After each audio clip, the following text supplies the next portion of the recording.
Hi everyone.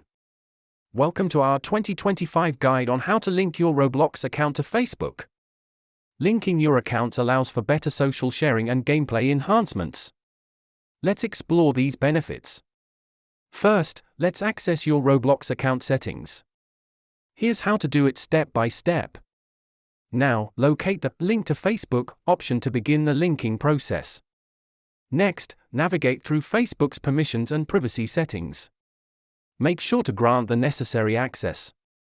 Once you've done this, proceed to finalize the linking process on Roblox. You're almost there.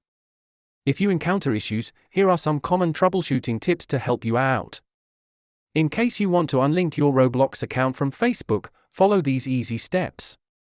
Finally, always remember to keep your account secure. This ensures your data remains safe. Thanks for watching this guide.